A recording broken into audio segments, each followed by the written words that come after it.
Here's something weird about the shipping industry.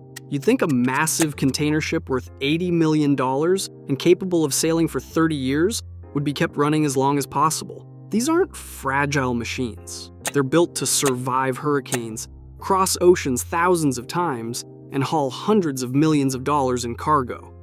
But for some reason, shipping companies are sending 15 to 20-year-old vessels to scrapyards in Bangladesh and India, cutting them apart for their steel value. Around 100 to 150 container ships are scrapped each year.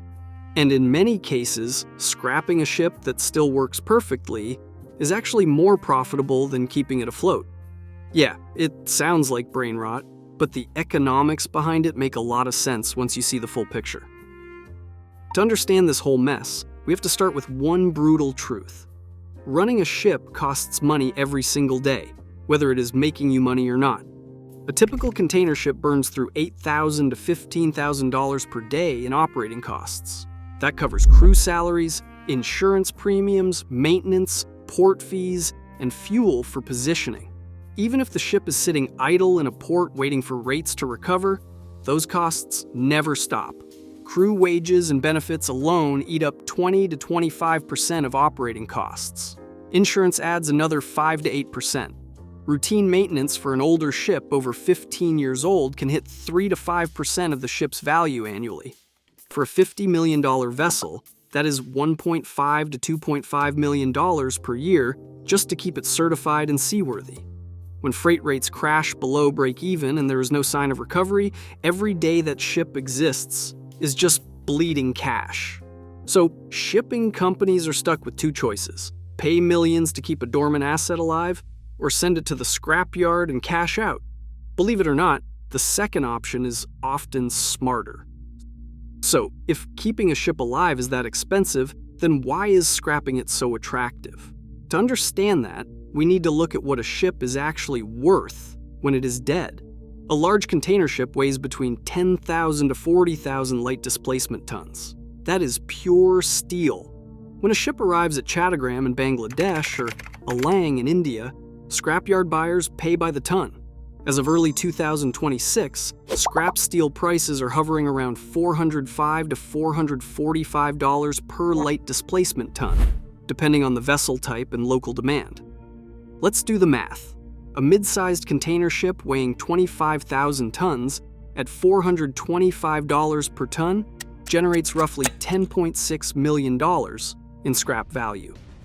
For a shipping line facing years of low freight rates and mounting daily losses, that $10 million becomes a lifeline. It is immediate cash they can use to pay down debt, invest in newer fuel-efficient tonnage, or simply survive the downturn. When you compare that instant $10 million to the alternative of spending $3 to $5 million per year, keeping an idle ship operational and hoping rates eventually recover, the math makes the decision for them. But the financial accounting is just the appetizer. The main course is the brutal supply-demand cycle that defines the shipping industry. Container shipping is infamous for its boom and bust cycles. During the pandemic in 2021, freight rates from Shanghai to Los Angeles hit $10,000 to $15,000 per container. Shipping lines were printing money. By 2023, those rates crashed back down to $1,500 to $2,000. Then in 2024, the Red Sea crisis spiked rates again. This volatility is a nightmare for ship owners because they can't plan for the future when revenue swings by 500% in 2 years. And here's the thing. When freight rates are high, shipping lines order brand new ships. Lots of them. The global container ship order book in 2021 ballooned to record levels. Those ships take 2 to 3 years to build. So by the time they are delivered in 2024 and 2025, the market is already oversupplied. Suddenly, there are too many ships chasing too little cargo. Freight rates collapse, and the oldest, slowest, least efficient ships in the fleet become economically obsolete overnight. They can't compete with the newer vessels, so they get scrapped. Now, here's where it gets really interesting. It is not just market cycles driving ships to the scrapyard, it is regulation. On January 1st, 2023, the International Maritime Organization implemented a new set of rules called the Energy Efficiency Existing Ship Index and the Carbon Intensity Indicator. Every container ship now has to meet specific fuel efficiency targets, and each ship receives a rating from A through E on carbon intensity. If a ship receives D or E for 3 consecutive years, it must implement a corrective action plan or be removed from service. For older ships built in the 2000s, these rules are a death sentence. These vessels were designed when fuel was cheap and emissions did not matter. To comply with the International Maritime Organization rules from 2023, they would have to either switch to expensive biofuel, install costly emissions scrubbers, or slow down by 10 to 15%, which cuts their effective capacity. One major carrier chief executive officer calculated that his line would lose between 5 and 15% capacity just by slowing older ships down to meet efficiency targets. And here is the kicker. Installing scrubbers or retrofitting engines on a 20-year-old ship can cost $5 to $10 million. When the ship itself is only worth $10 to $15 million in scrap, spending half that amount on compliance makes 0 sense. So the International Maritime Organization regulations did not just set emissions targets, they created a forced retirement system for older tonnage. Ships that could physically sail for another decade are being scrapped purely because they cannot meet the new efficiency standards without massive capital investment. But perhaps the most surprising factor was the rise of the leasing giants. Over half of the world's container ship fleet is owned by leasing companies, not the shipping lines themselves. These leasing companies treat ships like rental cars. When a ship becomes uneconomical due to age, low freight rates, or regulatory obsolescence, they make the scrapping decision, and they are ruthless about it. Companies like Seaspan and Danaos look at the numbers coldly.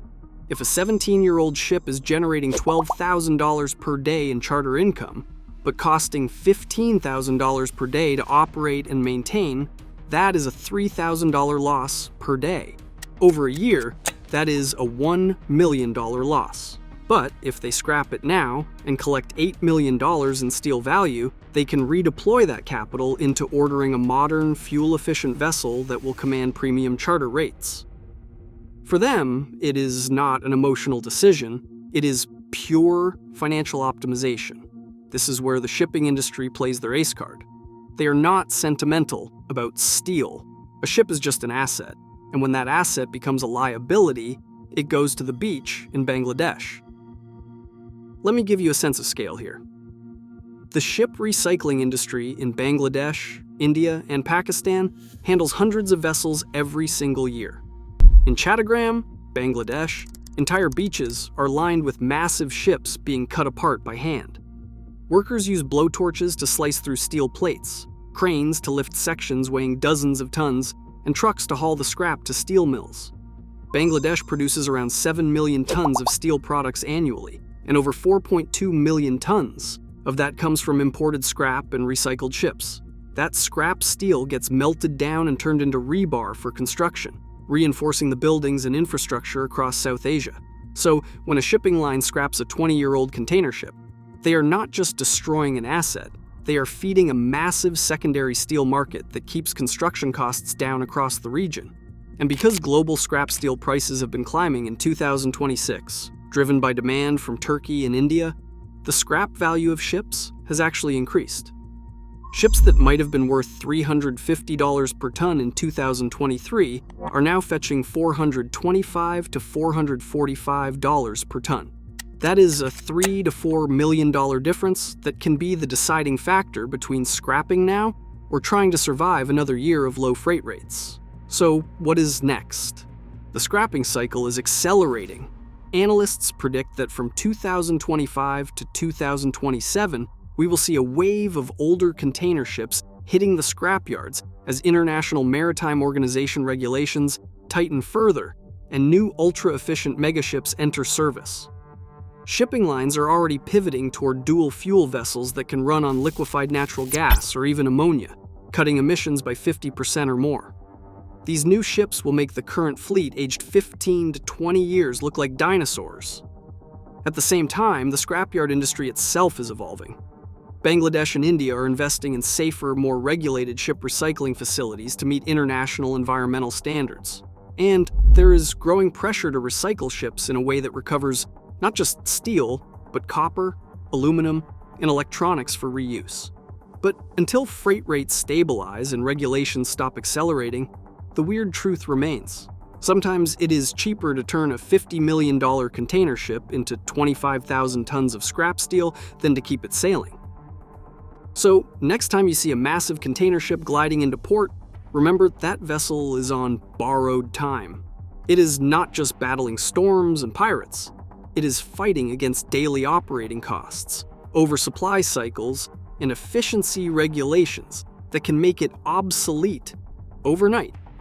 That ship might look indestructible, but in the ruthless world of global logistics, if the numbers do not add up, it is heading to a beach in Bangladesh.